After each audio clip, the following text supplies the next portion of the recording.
Aujourd'hui, voyager en train est une formalité. Merci. Mais loin des records de vitesse, il existe une autre façon de s'évader sur les rails de France. À bord de vénérables machines à vapeur chargées d'histoire ou de trains régionaux plus contemporains, partons à la découverte de ces lignes exceptionnelles qui ont écrit la légende du chemin de fer de nos régions.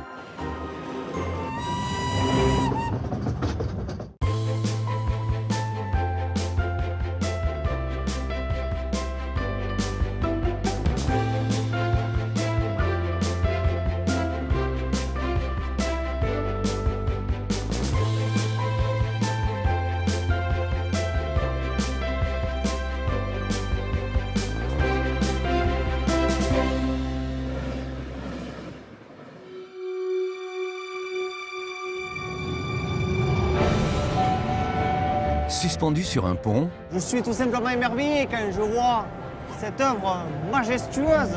au bord d'une falaise, Donc il y a toujours l'effet waouh. partons ensemble sur le rail. On prend un bol d'air quoi tout de suite, c'est assez chouette. De la côte basque à la Catalogne, embarquons avec des mordus de train à travers les Pyrénées, On aperçoit déjà l'océan qui pointe son nez. sur 4 voies de chemin de fer mythiques. Nous descendrons aux plus surprenantes, spectaculaires Si on met un bout de bois, il va s'enflammer instantanément, vous voyez. et passionnantes escales. On ressent la force de la montagne qui se soulève. En tout cas, moi, c'est ce que je ressens. Au rythme de trains d'époque et d'une rame express. Ces 230 km sont la promesse d'un voyage hors norme.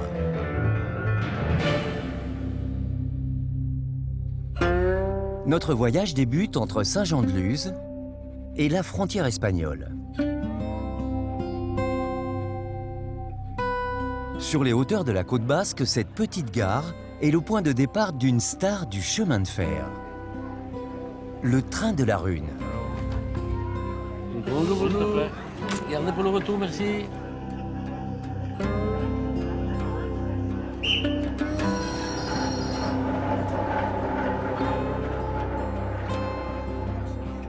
Dans cette rame d'époque, rien ne semble avoir changé depuis son inauguration en 1924. Isabelle est une amoureuse de cette ligne. Elle y travaille depuis 18 ans. C'est une aventure qui commence parce que ça y est, on est en route à 9 km/h pour l'ascension du sommet de la Rune pour aller jusqu'à 905 mètres d'altitude. Le sommet de la Rune est un sommet mythique, emblématique, puisque la Rune fait partie du paysage. Et les gens, en fait, c'est comme un repère, comme un phare, en fait, cette Rune. Avec son antenne de télécommunications et ses restaurants panoramiques, le sommet de la Rune est le totem du Pays basque. Pour le rejoindre, notre train ne cesse de grimper sur un peu plus de 4 km.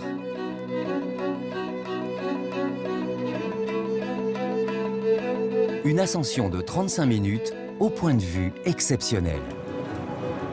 On aperçoit déjà l'océan qui pointe son nez. On le découvre en fait petit à petit au rythme du train. C'est ça qui est très sympathique puisque effectivement à 9 km/h on a le temps de découvrir tranquillement ces paysages qui s'offrent peu à peu à nous. En contrebas, nous allons pouvoir voir les premiers faubourgs, on va dire, du village de Sarre. C'est un très beau village à découvrir et bon, il est classé aussi parmi les plus beaux villages de France. L'architecture est magnifique, il y a de très belles maisons anciennes, au colombage rouge, volets rouges, etc. Pour les amateurs d'histoire et d'architecture, l'ascension de la Rune sera donc l'occasion de faire un petit détour par ce merveilleux village. Ici, les etchés, autrement dit les maisons, sont plus qu'une architecture. Ils représentent une mémoire familiale qu'on se lègue de génération en génération. Bâti en 1660, Hortilopitz offre à ses visiteurs une plongée dans l'histoire basque. Jean-Élie, son actuel propriétaire, en connaît tous les secrets. Ortilopitz fait partie des maisons des gens du peuple. Les gens du peuple pouvaient se permettre ici sur la côte basque d'avoir de telles maisons, tout simplement parce qu'ici, le féodalisme n'a pas existé. Donc l'argent gagné servait à faire vivre et la famille et le village. Ortilopitz est représentatif de l'architecture avec des façades à pans de bois. Les peintures que nous utilisions, en réalité, ce sont les restes de peintures que nous avions utilisées pour peindre les coques de nos bateaux. Ce sont des couleurs basiques, c'est pour ça que nous retrouvons surtout la couleur rouge, verte et couleur bleue sur la façade atlantique. Au rez-de-chaussée, un chai dédié au cidre et des écuries. L'escalier d'origine nous conduit au premier étage où le temps semble s'être arrêté. Alors, nous nous retrouvons ici donc dans la pièce principale de la maison, qui est la pièce à vivre, la cuisine. Nous appelons en basque choukaldea, du côté du feu, puisque c'est la seule pièce de la maison où nous avions un point feu. Donc nous retrouvons ici l'évier de la maison, mais autre chose très importante, cette grande dalle qui en réalité est la pierre de douche de la maison. Donc le cisailou qui est le meuble représentatif de notre mobilier basque avec un dossier haut, puisque toujours placé face au feu de cheminée. Et ce dossier haut nous permettait d'une part de conserver une partie de la chaleur du feu de cheminée et de nous protéger des courants d'air qui venaient de l'arrière. Nous retrouvons énormément de techniques de marine à l'intérieur de nos maisons. Des planchers cloutés, technique de marine, tout comme le couloir. Un grand couloir exceptionnel pour le XVIIe siècle. Ailleurs, généralement, quand il y avait des pièces, ailleurs en Europe, toutes les pièces étaient en enfilade. Il vous fallait traverser toutes les pièces pour rejoindre une pièce du fond. Ici, nous, sur la côte basque, ces larges couloirs s'étaient généralisés. C'est une technique de marine aussi qui a été adaptée à la construction de nos maisons. Si la mer a influencé l'architecture d'Ortilopitz, son ossature de pierre et de bois provient de la Rhune, où nous retrouvons notre petit train à mi-parcours de son ascension. Avec Isabelle, nous cheminons sur le tronçon le plus fascinant de cette voie unique en France. Ce massif rocheux s'appelle la crête d'Alchang. Donc on voit bien la ligne de chemin de fer qui serpente en contrebas de cette crête. Au sommet, on a des vestiges de la redoute napoléonienne des batailles de Wellington en 1813. Au début du XIXe siècle, la progression des troupes anglaises sur le front des Pyrénées conduit Napoléon Ier à construire un dispositif défensif. Sur le massif, cette étoile en pierre sèche est le dernier témoignage des batailles napoléoniennes.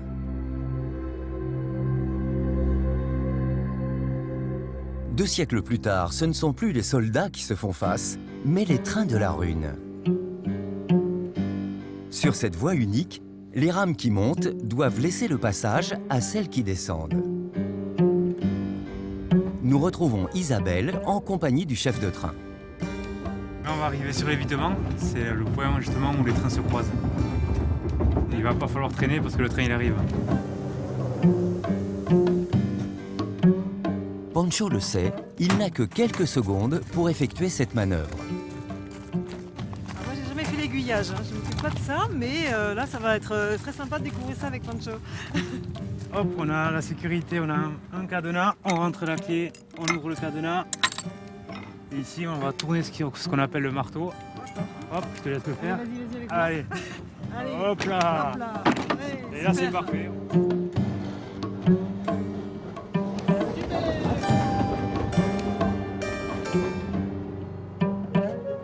Pour les voyageurs, cette courte halte est un moment privilégié pour observer ceux qui peuplent le massif de la Rhune.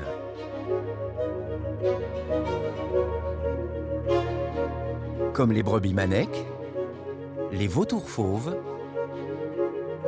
ou les splendides poneys potocs.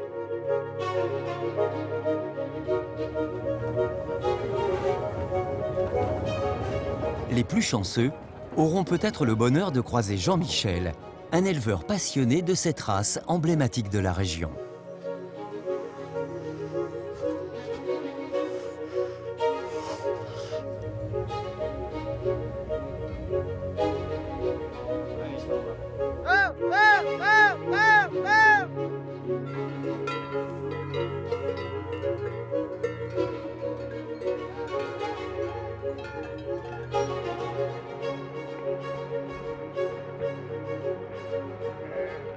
La Rhune est le berceau de ces potocs, qui vivent à seulement quelques mètres du chemin de fer. Hey, oh, allez. Ils sentent, il y a l'odorat, dès que j'approche, ils ont un odorat très raffiné, quoi. Ils sentent quand j'arrive, ils sentent le mauvais temps. Autrefois, les paysans et les mineurs de la région appréciaient beaucoup la petite taille, la robustesse et la robe sombre du potok, peu salissante. Il faut qu'il soit débrouillard, qu'on ne soit pas constamment derrière, du matin au soir, à lui mettre une couverture et patati patata, non. Ça ne fait pas partie de la maison. Mais cela n'empêche pas qu'on les aime et qu'on les entretienne. Affectueux avec l'homme, le potok a néanmoins un sacré caractère. Alors, hey, oh, règlement de compte. Je préfère avoir un animal qui a du caractère et qui soit franc, quoi. Ça plaît ou ça plaît pas, c'est dit, on n'en parle plus. Il est basque aussi, et nous aussi on a notre caractère. Heureusement d'ailleurs, on ne se laisse pas marcher sur les pieds, nous. Jean-Michel veille surtout à ne pas se faire rouler sur les pieds lorsque le train de la Rhune vient frôler ses potocs. Un train qui poursuit lentement, mais sûrement, son ascension vers le sommet. C'est le frein manuel. Dès que j'ai mis le moteur, j'ai lâché le frein. Ça va pas sentir la fumée. À bord des entrailles de la machine, le bruit est infernal. À cet endroit, le vénérable engin doit donner tout ce qu'il a dans le ventre. On attaque la partie la plus raide du parcours. 26% de pente. Et on sent la puissance qui se met en route. Malgré ses 94 ans au compteur, le train de la Rhune se hisse toujours avec ardeur sur sa crémaillère. Grâce à ce mécanisme de roue dentelée comme celle d'un engrenage, il peut gravir des pentes 4 fois plus raides qu'un train classique.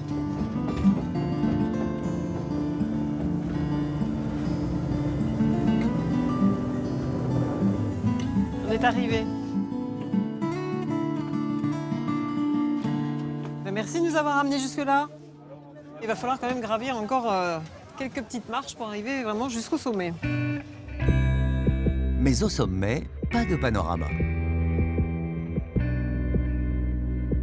On est un petit peu la tête dans les nuages.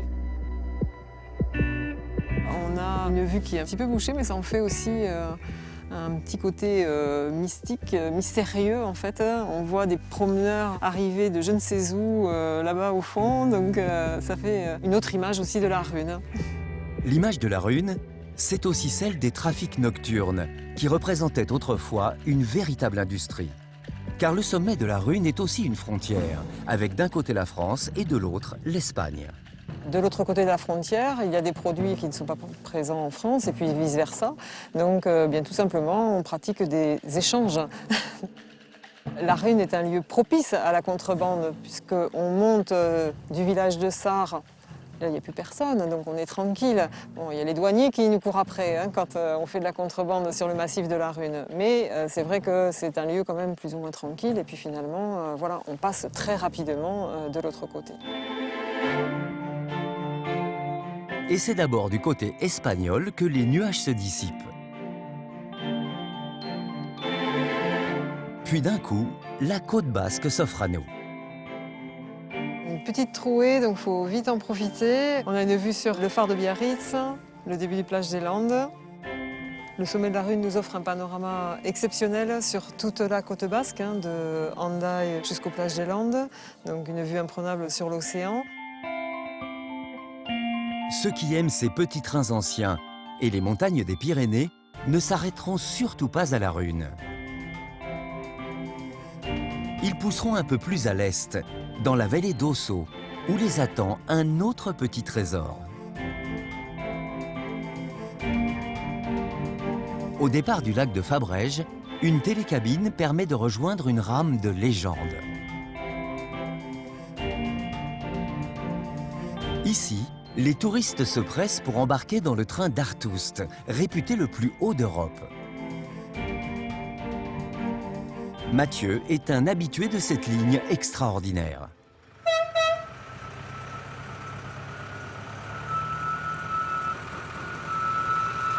Allez, on est parti. Donc, je vous amène à une excursion qui est magique. On est sur le train d'Artoust, là, à 1900 mètres d'altitude. On va faire un trajet d'environ 50 minutes. On va débuter tout de suite par le passage du tunnel de l'Ours. Un tunnel qui a été construit au début des années 1900, 318 mètres de long. Donc ça fait toujours son petit effet, ce tunnel, un peu à l'image du tunnel de l'épouvante pour les petits.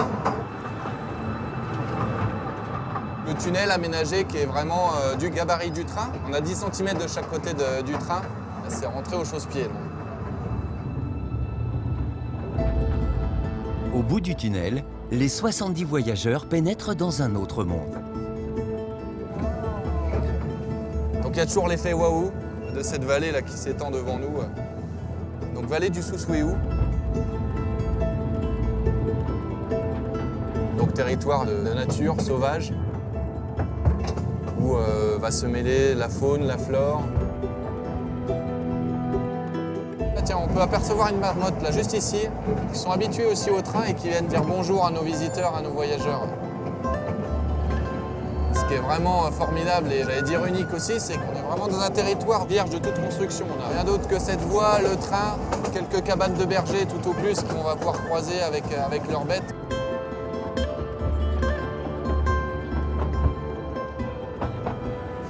Le pastoralisme en Vallée d'Ossau est ancré vraiment dans les traditions. On a encore beaucoup de bergers qui viennent avec leurs bêtes, que ce soit les brebis, les vaches. Ça fait partie des institutions aussi de la Vallée d'Ossau.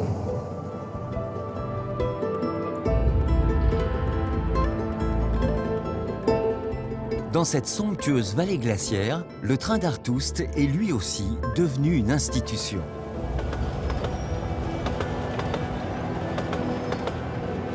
Depuis les années 20, il se tortille sur une dizaine de kilomètres en épousant les courbes serrées d'un ancien chemin muletier.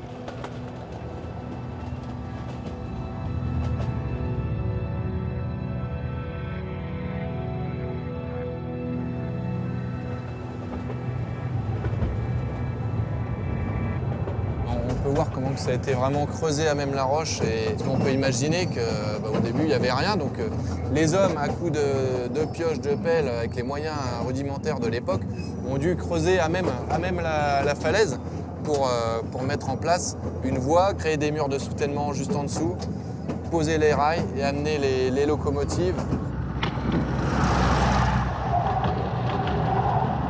Ce train, à la base, qu'on comprenne bien, c'est pas un train touristique, c'était un train technique pour acheminer les hommes et le matériel qui venaient construire dans les années 1920 le barrage d'Artoust qu'on aperçoit juste derrière. L'édification de ce barrage a tout d'une épopée grecque. Pendant 8 ans, 2000 ouvriers façonnent cette gigantesque digue en maçonnerie. Objectif : augmenter la capacité de ce lac naturel pour en faire un puissant producteur d'électricité.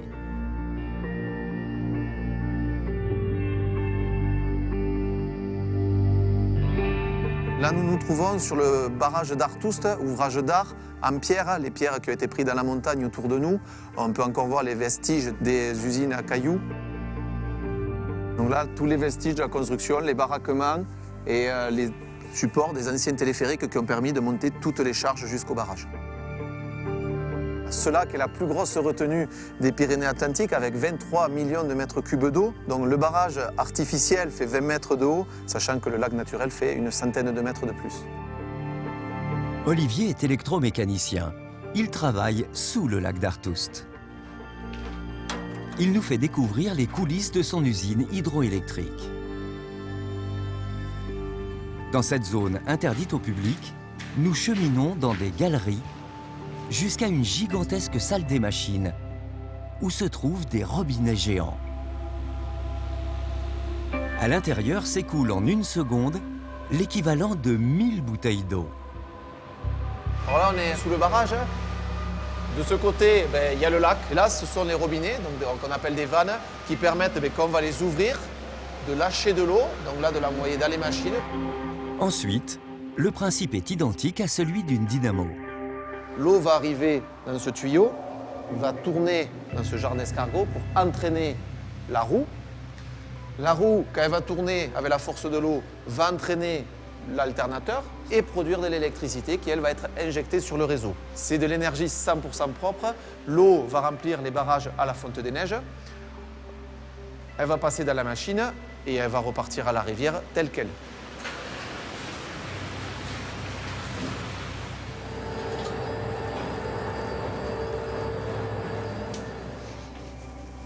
Voilà. Et là, nous arrivons devant le magnifique lac d'Artoust et ses 23 millions de mètres cubes d'eau. Pour nous, c'est quand même quelque chose d'extraordinaire de travailler dans un site comme ça.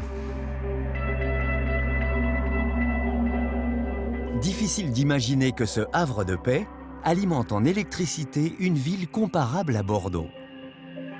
Une prouesse qui n'aurait pu voir le jour sans le petit train d'Artoust. À son bord, Mathieu sait que le train vient d'aborder la section la plus périlleuse de l'itinéraire. Sensation garantie. Le paysage change un peu là. On voit qu'autour de nous, l'herbe se fait plus rare. La roche, elle, devient prépondérante. Juste derrière moi, là, donc vous voyez ces falaises très escarpées.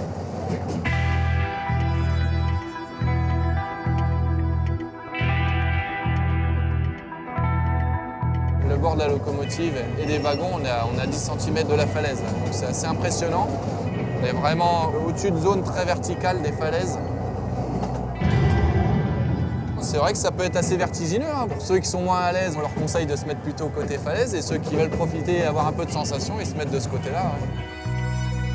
Plus le train avance et plus les points de vue sont à couper le souffle. Là, on a des vues magnifiques avec le train derrière. Là, on a une cascade en contrebas. On va apercevoir au détour du virage quelques névés derrière nous. Donc là, c'est le pic du Palace. Flirtant avec les 3000 mètres d'altitude, le pic du Palace est le point culminant de la région Nouvelle-Aquitaine. Pour nous, c'est aussi le terminus de cette expédition ferroviaire de 50 minutes. On va parcourir les derniers mètres qui nous séparent du terminus du train d'Artoust. Terminus, tout le monde descend.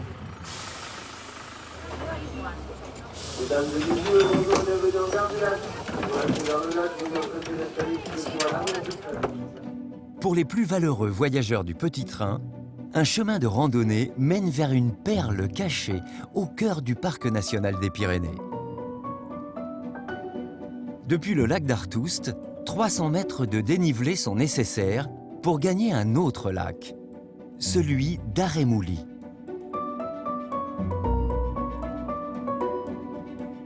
Pour les amateurs d'expériences authentiques, ce refuge d'époque est incontournable. Oui, tout à fait, en principe jusqu'au 14. Il ne faut pas hésiter à entrer dans la cuisine pour demander à Eric, le gardien, de raconter son refuge. Le gardien de refuge, on est dans la montagne, on vit dans la montagne. Au mois de mai, quand on ouvre, il y a tout plein de neige hein, partout. Le refuge est quasiment sous la neige. Hein. Donc ça commence comme ça, une saison. C'est assez... voilà, il fait 3 degrés dans le bâtiment, mais on allume le poêle et on arrive à avoir un petit confort. La cuisine, l'élément essentiel, hein, c'est le piano. On a également un frigo qui fonctionne au gaz, hein, parce que l'énergie dans les refuges, eh bien, c'est quelque chose de très compliqué. Hein. On produit l'énergie sur place, tout ce qui est électricité, hein, panneaux photovoltaïques, mais souvent très limité juste à l'éclairage. Tout monte par hélicoptère et donc les bouteilles de gaz sont comptées. 2 bouteilles de gaz, il faut que ça nous dure 6 jours. Si on dépense de trop, on est obligé de faire un nouvel héliportage et donc ça nous coûte très cher. Et donc on est obligé voilà, de tout compter. Mois de mai, mois de juin, ça va être des montagnards qui vont arriver là. Ils arrivent en ski de randonnée ou en raquette pour aller faire un sommet ou des choses comme ça. Et au mois de juillet, c'est très différent. Là, on va voir des gens plus petits randonneurs hein, qui vont arriver là, peut-être même juste pour passer la nuit, quoi. Manger dans un refuge, dormir. C'est le but. Et au mois de septembre, comme actuellement, on retrouve là une fréquentation beaucoup plus montagnarde. Et aussi beaucoup moins de monde. Et donc, on retrouve du temps où on peut s'échapper de temps en temps de notre refuge. Et là, je dirais, on revit, quoi. On revit de la montagne, quoi. Laissons maintenant Eric dans ces montagnes pour retrouver la frénésie de la ville. Notre découverte des Pyrénées vue du train se poursuit à Toulouse, sur les rives de la Garonne. Bien connue pour son Capitole et sa basilique Saint-Cernin, la ville rose l'est beaucoup moins pour être la gare de départ d'une ligne hors du commun.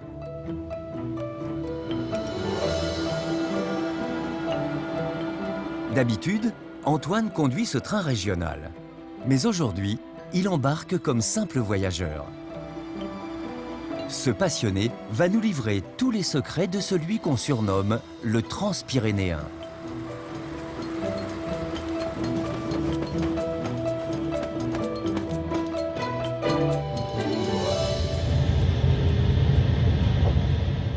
Là, on est en train de quitter Toulouse. On a passé le grand passage à niveau. On passe sur ce pont, on laisse la Garonne derrière nous. Assez symbolique parce que la Garonne, c'est le visage du sud-ouest. Et le train passe par-dessus la Garonne et c'est l'entrée vers l'Ariège, quoi. Voilà. On quitte Toulouse et tout de suite, là, on se retrouve avec des champs, des arbres, des petites forêts. On prend un bol d'air, quoi, tout de suite. C'est assez chouette. En direction de la gare internationale de la Tour de Carol, notre terminus, cette ligne transpyrénéenne traverse le cœur de l'Ariège. Sur une centaine de kilomètres se dévoile, derrière les fenêtres du train, un département sauvage et chargé d'histoire. Mais avant de tutoyer les sommets, notre rame électrique transperce les plaines à 140 km/h, tout près de sa vitesse maximale.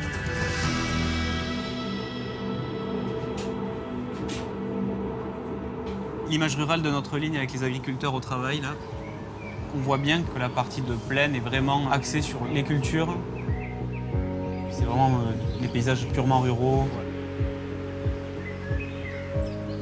Entre les tournesols et les petits vallons qui se dessinent, on va pas tarder à arriver à Saverdun. Attention, s'il vous plaît. Pour votre sécurité lors de votre descente, prenez garde à l'intervalle entre le marchepied et le quai. À partir de la gare de Saverdun, 2 heures de marche nous permettront de découvrir les richesses naturelles de la Basse-Ariège.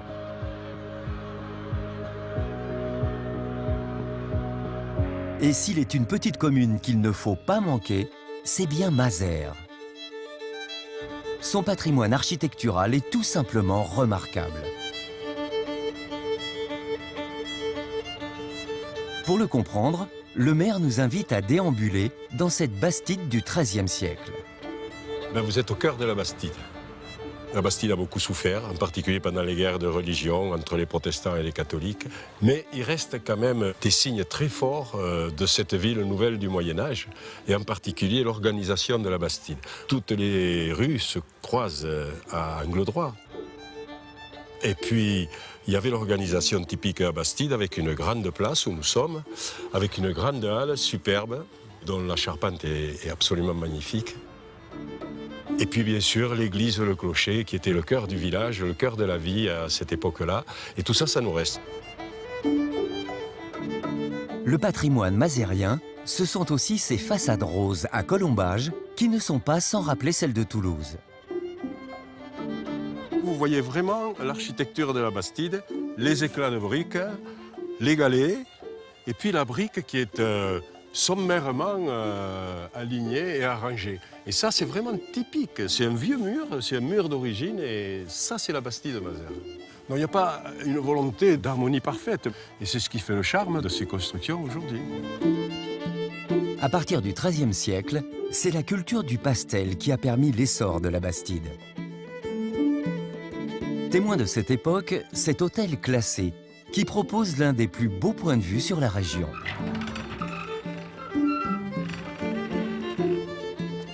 De ce côté-ci, ce sont les coteaux du Lauragais. Et puis, au-delà de la Bastide et sur le fond, malheureusement, aujourd'hui, il y a un peu de brume, vous avez toute la chaîne des Pyrénées.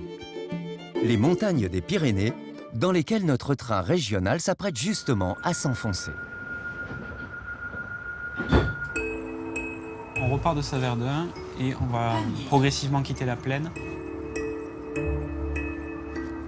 On voit au loin qu'on a le paysage qui commence un petit peu à prendre du relief. C'est là qu'on va commencer à à vraiment prendre conscience de la ligne de montagne. La rupture, ça va être fois où là, ça s'élève sur les deux côtés.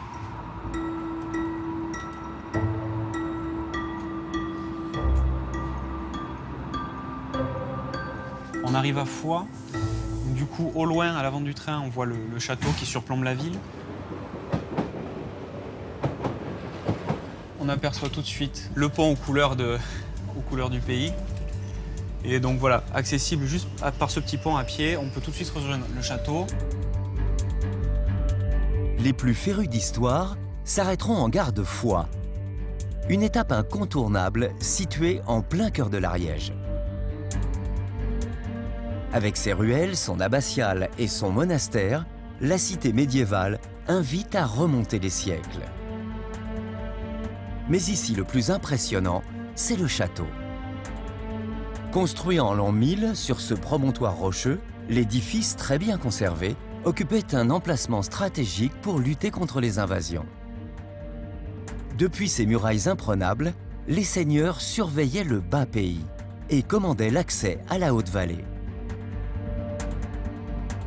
Une Haute-Vallée dans laquelle notre train trace maintenant son chemin. À ce stade, il roule seulement à 80 km/h, comme une invitation à observer la nature sauvage. Premier petit tunnel. Là, les panoramas sont assez grandioses. On a une vue bien dégagée. Là, on est vraiment dans l'idée de ligne de montagne.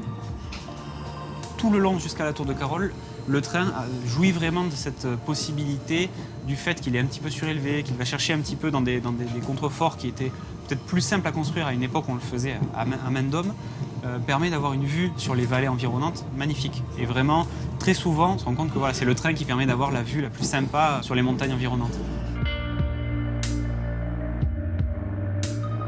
Sur les montagnes, mais aussi sur celle qui a donné son nom au département.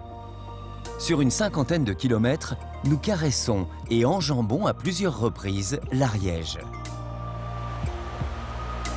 Cette rivière montagnarde, qui prend sa source aux frontières de l'Andorre, représente un véritable terrain de jeu pour les amateurs d'aventure.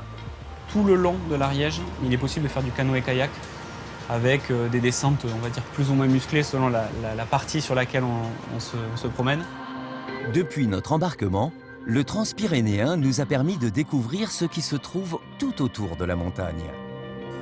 Mais combien connaissent le trésor qui se cache à l'intérieur? Pour le savoir, il nous faut descendre du train en gare de Tarascon. Jacques est le responsable des grottes de Niaux, un des plus beaux temples européens de la préhistoire.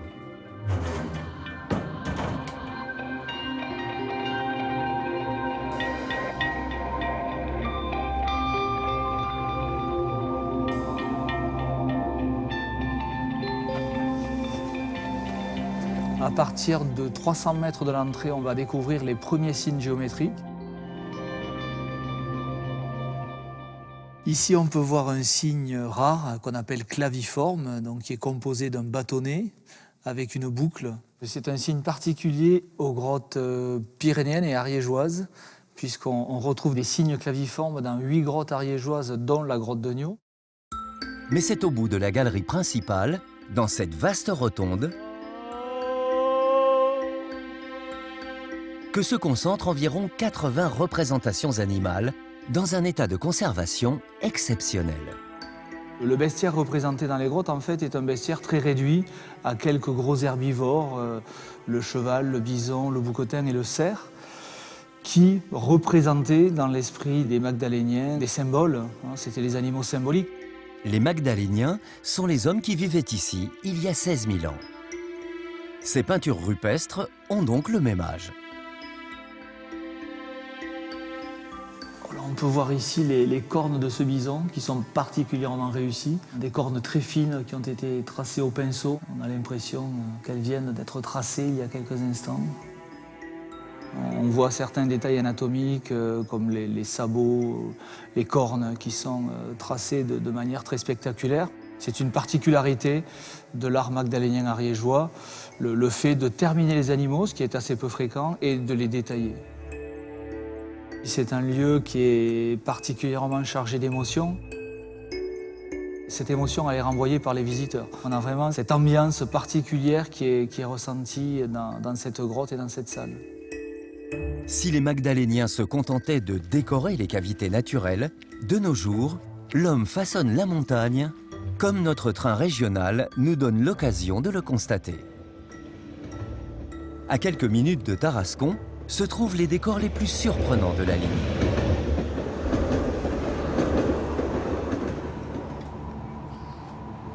Prochain arrêt, Luzenac-Carano. La particularité de Luzenac, c'est la grande ville de l'exploitation du talc, puisque au-dessus de Luzenac, il y a une des plus grandes carrières de talc à ciel ouvert. On voit même le petit téléphérique en fait, qui descend le talc là. Les blocs sont descendus de la carrière jusqu'à la gare dans des bacs. Le talc est traité dans une usine qui est collée à la gare et ensuite acheminé par voie ferroviaire vers l'Europe. Et c'est en partie le transport de cet or blanc qui a permis de pérenniser notre voie de chemin de fer transpyrénéenne. Au kilomètre 123, une autre activité est intimement liée au chemin de fer. Alors là, on arrive à Ax-les-Thermes. La ville d'Ax-les-Thermes est surtout marquée par le thermalisme. Il y a des bains en fait, pour les curistes qui viennent à des fins médicales et des bains, on va dire, un peu plus loisirs avec de l'eau chaude sulfurée qui sort directement de la montagne. Où les gens souvent trempent leurs pieds après la journée de ski ou la journée de marche. Il faut dire qu'ici, les randonnées sont légion. Plus de 2700 km de sentiers parcourent les Pyrénées ariégeoises, dont certains au plus près du train. Là, ici, c'est l'idée qu'on prend le TER comme on prendrait le RER en région parisienne, dans le cœur de Toulouse. Et en 1h30, on va se retrouver au pied de chemins de randonnée très connus. On voit des gens avec leurs sacs de randonnée. Donc c'est vraiment l'illustration parfaite. En accession familiale, on va pouvoir aller faire des balades d'1 heure en pleine forêt. Vraiment l'idée qu'il y en a pour tous les niveaux, tous les goûts. C'est une ligne qui est assez extraordinaire pour ça. Petit à petit, la vallée se resserre jusqu'à la frontière avec l'Andorre. Notre train régional s'engouffre dans les 5,5 km du tunnel de Puymoreens, l'un des plus longs de France. À sa sortie, nous découvrons un nouvel univers. Là, on va passer sur un viaduc. Et derrière les ruines, on voit le côté un peu plus aride et la végétation devient plus basse, plus sèche. C'est des terrains qui sont moins arrosés, un peu plus venteux aussi.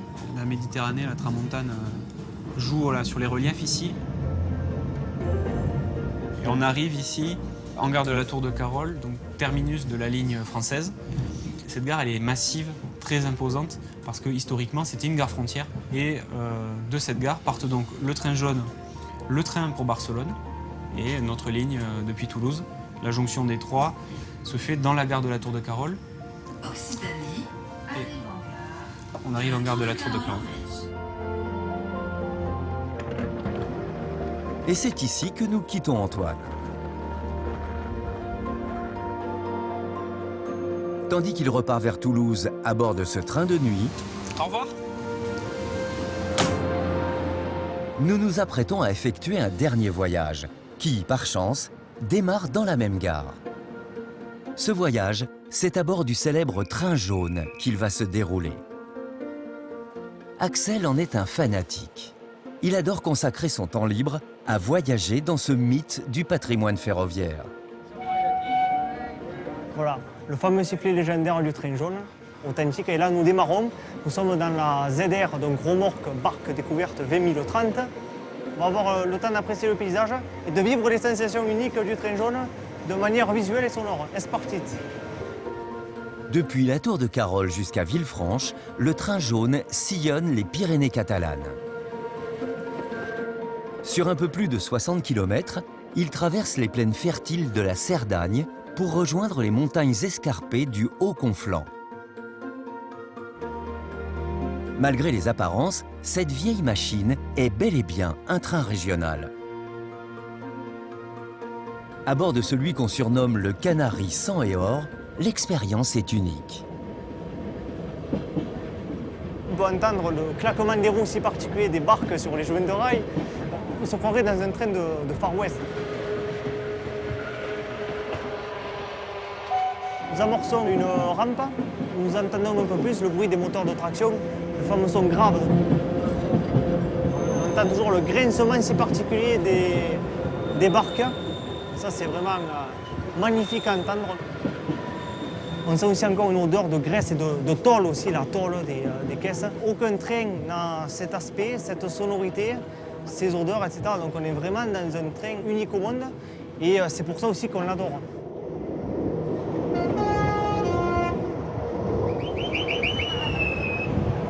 Ça arrive fréquemment, hein. Les gens nous klaxonnent, on leur fait un petit coucou comme ça. Le train jaune il siffle, non, c'est vraiment très musical et animé. Ça se fait spontanément et c'est comme ça tous les jours. Si notre train fait la fierté de toute une région, c'est certainement parce qu'il a su garder ses couleurs catalanes. Réalisée au début du siècle dernier, cette voie de chemin de fer avait pour mission de relier les hauts plateaux au reste du département.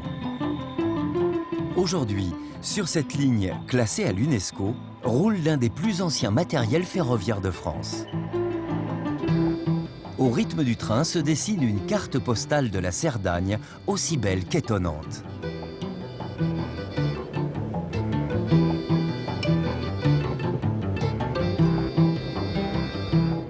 Le four solaire d'Odéo. Ah, le four solaire fait partie des incontournables de Font-Romeu.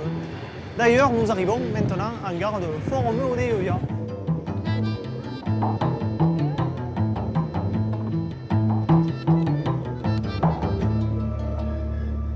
Ne pas visiter cet ovni planté dans le décor catalan serait vraiment dommage. De renommée mondiale, ce four plus grand que l'Arc de Triomphe est un pionnier de l'énergie solaire. Marianne, chercheuse au CNRS, va nous en faire la démonstration.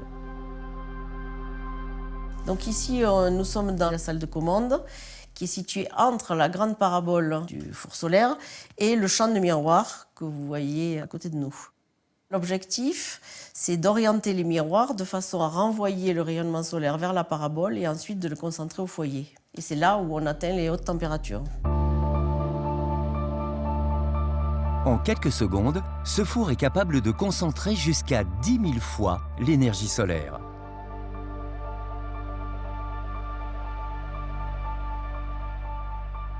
Okay, donc ici, on est un petit four de 1 kW et on voit, en envoyant de l'eau, on voit très bien le point focal à la confluence des deux cônes. Si on met un bout de bois, il va s'enflammer instantanément, vous voyez. Ah là, c'est instantané, ça s'est enflammé de suite. C'est très rapide et ici, on peut monter près de 4000 degrés. 4000 degrés, c'est près de 15 fois plus puissant que notre four ménager. Donc là, j'ai mis des cailloux. De quoi faire fondre les matières les plus solides. Donc vous voyez qu'ils sont en train de... Ils sont portés à ébullition. Là, on peut fondre plein de matériaux différents. Il est bien fondu. Vous voyez que c'est très très rouge. Et ça fait une bille. Ceci n'est qu'une expérience. Donc voilà, un caillou. On voit encore un peu de cailloux derrière.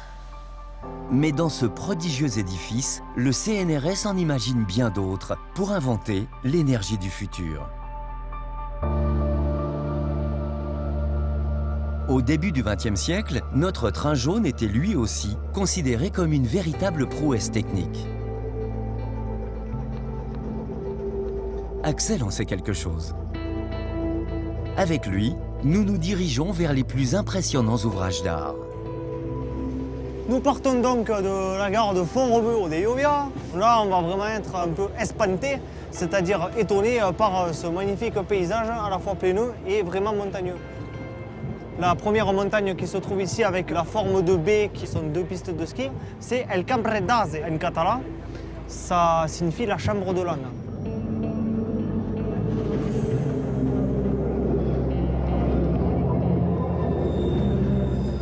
Alors Alors là, nous allons donc passer à la gare de Bolkerein, qui est le point culminant de la ligne de Cerdagne à 1592 mètres 78 d'altitude. C'est aussi la gare la plus haute de France, de la SNCF et d'Europe. Un prestige unique notamment pour la ligne et pour notre Canaries. Juste après cette gare, nous passons le col de la Perche. Bon dia, Macarena! Que si vas? Nous quittons alors la Cerdagne pour le Haut-Conflent. Changement de décor. Dorénavant, c'est la montagne qui nous embrasse. Là, nous sommes au bord d'une forêt de sapins de diverses couleurs. Et quand on voit cet environnement, on pourrait penser que nous sommes dans les grandes forêts du Canada. Mais pas du tout, c'est ici dans les Pyrénées-Orientales, en pays catalan, dans le Haut-Conflent. Nous voyons notre Canaries qui tourne devant nous dans la courbe avec la lumière du soleil couchant qui l'éclaire, c'est magnifique. Pour la mise en service de cette voie, la topographie de la région a nécessité tunnels, viaducs et ponts. Au total, 650 constructions d'ampleur. Dans quelques secondes, nous allons passer sur un des endroits les plus typiques de la ligne du train jaune, le pont suspendu Gisclar qui fut construit entre 1905 et 1907.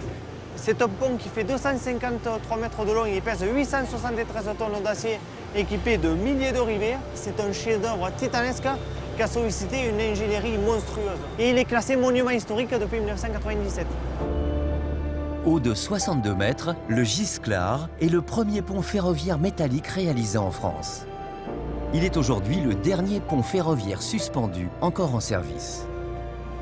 Ça y est, nous passons sur le fameux pont Gisclar et là, on est vraiment dans un élan d'acier, de métal. Je suis tout simplement émerveillé quand je vois cette œuvre majestueuse. Je pense aussi aux hommes qui se trouvaient là, qui ont fait tous ces câbles d'acier.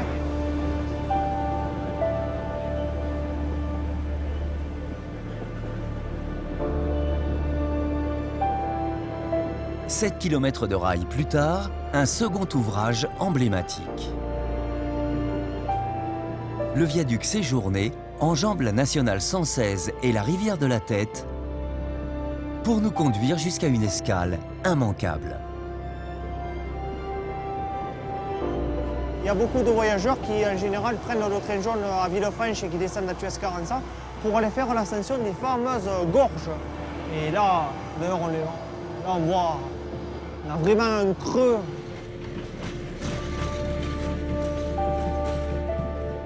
Comme nous le suggère Axel, ce grand canyon des Pyrénées mérite largement une petite escapade. Incroyable défilé de rocailles brutes et de végétation suspendue, les gorges de la Carença sont parmi les plus spectaculaires de France. Isabelle est géologue, spécialiste de la chaîne des Pyrénées. Voilà.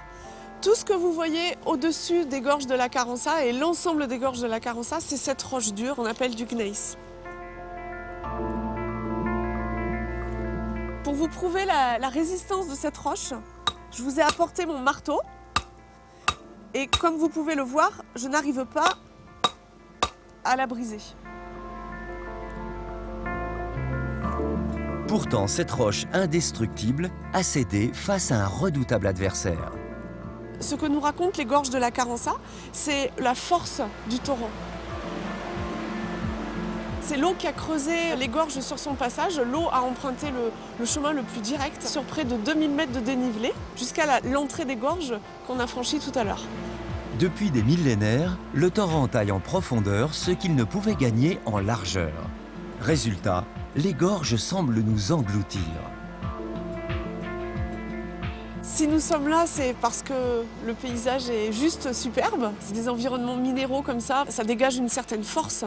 On ressent la force de la montagne qui se soulève. En tout cas, moi, c'est ce que je ressens. Dompter ces reliefs, c'est le quotidien de notre train jaune.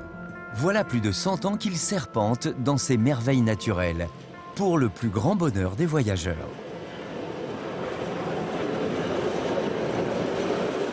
Nous allons bientôt arriver à Villefranche-de-Conflent.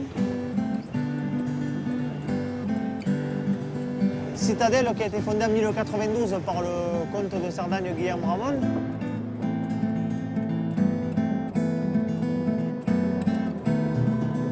Les fortifications ont été renforcées au XVIIe siècle par Vauban. Notamment quand il a fondé le fort Liberia qui domine le village.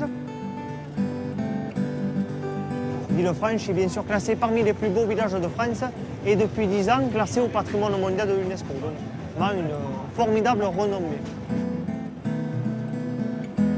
Le village est là, la citadelle cachée dans les arbres, le caniveau que nous voyons enfin, ça y est. Et lorsque la montagne sacrée des Catalans fait enfin son apparition, 3 heures de voyage se sont écoulées. Et là, nous allons arriver en gare avec notamment le dépôt, atelier de maintenance du train jaune à gauche.